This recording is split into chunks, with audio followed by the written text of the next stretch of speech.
नमस्कार दोस्तों, आप सभी का एक नए वीडियो में स्वागत है। Good evening friends, welcome you a new video. पिछले वीडियो में हमने नाउन के टाइप्स, डेफिनेशन और उसके एग्जाम्पल को अच्छे से पढ़ के समझ लिया था। इस वीडियो में हम सब नाउन के वर्ब तथा उसके महत्वपूर्ण रूल्स को पढ़ेंगे और सीखेंगे। तो दोस्तों चलिए इस वीडियो को शुरू करते हैं। पहले देखते हैं एक्शन वर्ब। एक्शन वर्ब क्या होता है? एक्शन वर्ब ऐसा वर्ब जो काम बताता है। क्या बताता है? काम बताता है। ऐसा वर्ब जो काम बताता है, जैसे सी डांसेस, वह नाचता है। तो नाचना क्या है? ये काम बता रहा है, ये एक एक्शन हो रहा है। नाचना एक एक्शन है, तो नाचना एक एक्शन हुआ। They play cricket, way cricket खेलते हैं। तो खेलना भी एक एक्शन ही है। खेलना है, खेल रहे हैं, एक्शन हो रहा है। तो दे प्ले क्रिकेट। यहाँ पर डांस, डांस और प्ले दोनों क्या है? एक्शन वर्ब है। एक्शन वर्ब है। आगे देखते हैं लिंकिंग वर्ब। लिंकिंग वर्ब क्या होता था? लिंकिंग वर्ब होता है ऐसा सब्जेक्ट जो सब्जेक्ट को डिस्क्राइब करता है, जो सब्जेक्ट के बारे में बताता है। ऐसी वर्ब जो सब्जेक्ट के बारे में बताए। जैसे सी इज ब्यूटीफुल, वह कैसी है? तो वह सुंदर है। तो इज जो है बता रहा है ना, कि उसके विशेषता को बता रहा है। The mango tested sweet, mango यानी आम का स्वाद मीठा है। तो ये टेस्टेड जो है, स्वाद जो है, जो उसके वर्ब को डिफाइन कर रहा है। आगे देखते हैं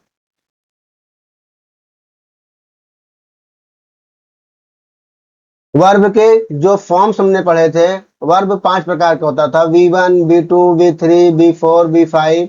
ये ये हो गया। बेस फॉर्म होता है B1, B2, B3 और B5।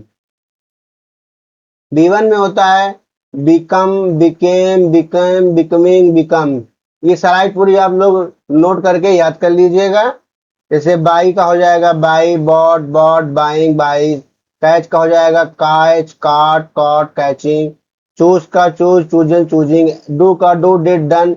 ये ऐसे आपको पूरा फर्स्ट, सेकंड, थर्ड फॉर्म याद कर लेना है। आगे देखते हैं। अब हम शुरू करते हैं रूल्स, नाउन के important rules.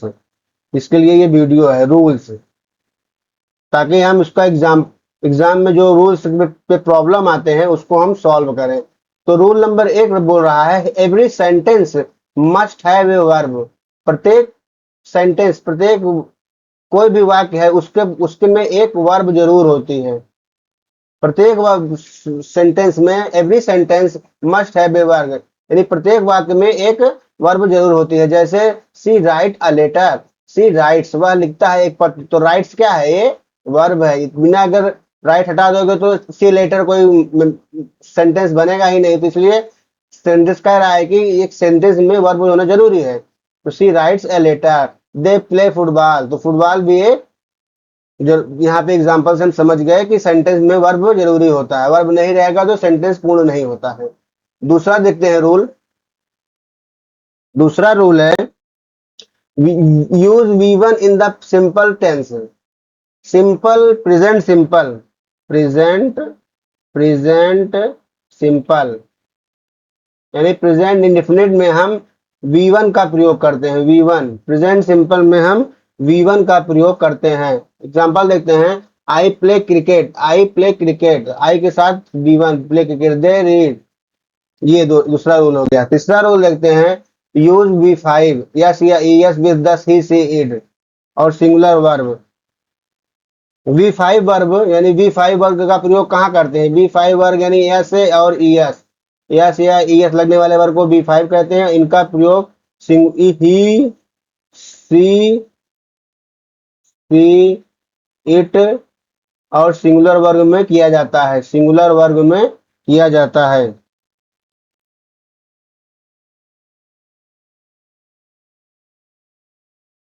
He, C, it और सिंगुलर वर्ग में किया जाता है। सिंगुलर वर्ग में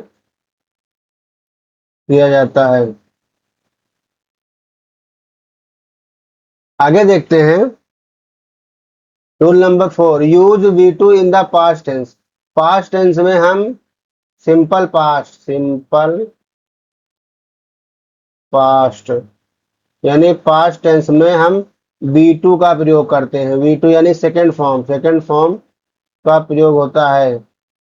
आई प्लेड क्रिकेट, ये V2 है। स्टरडे, आई सी वेंट होम, ये V2 है। तो पास्ट टेंस में हम V2 का प्रयोग करते हैं। अगला रूल देखते हैं, use will plus V1 future tense में हम विल के साथ, विल और शैल के साथ V1 का प्रयोग करते हैं फ्यूचर टेंस में। रूल नंबर 6 देखते हैं, यूज इज एम आर के साथ प्रेजेंट कंटिन्यूअस में V4 लगाते हैं, यानी ING वाला लगाते हैं। जैसे is reading, she is reading, अब होती है यहाँ ING, ये है V4। They are playing football. आगे देखते हैं रूल नंबर 7, यूज वर के साथ भी V4 लगता है। V4 पास्ट कॉन्टिन्यूअस में। He was sleeping, they were working, ये सब हो जाएगा।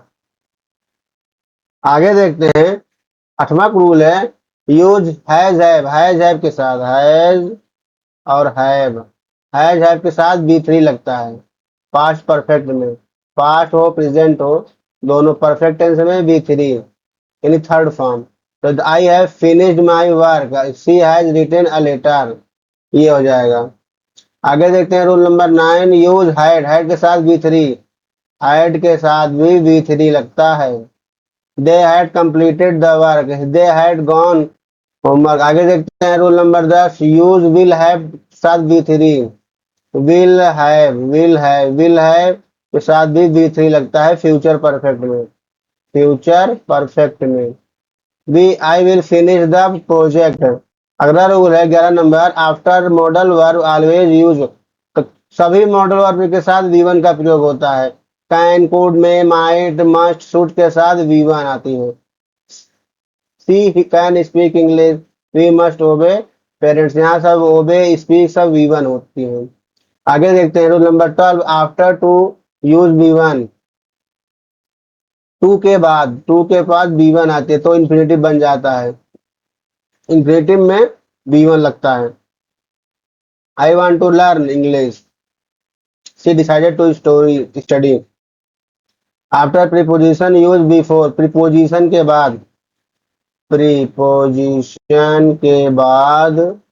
V4 आता है। She is good at singing, ये प्रीपोजिशन है।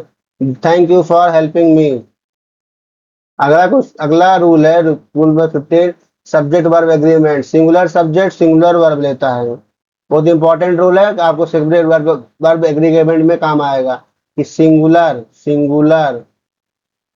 वर्ब, सिंगुलर सब्जेक्ट के साथ सिंगुलर वर्ब आएगी, सिंगुलर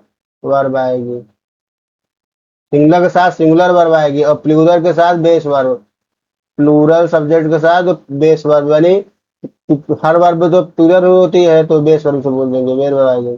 जैसे he works very hard, they hard work हो गया। हेल्पिंग वर्ब और उसके फॉर्म, हेल्पिंग वर्ब होती है इज एम आर के साथ V4 लगता है। वाज वर्ब के साथ भी V4, हैव के साथ V3, हैड के साथ V3, विल के साथ V1, कैन के साथ V1।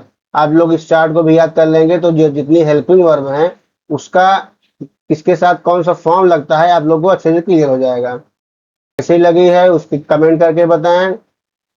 हमारे चैनल को लाइक सब्सक्राइब जरूर करें। वीडियो अच्छी लगी हो तो इसको शेयर भी करें। वीडियो देखने के लिए बहुत बहुत धन्यवाद। Thank you.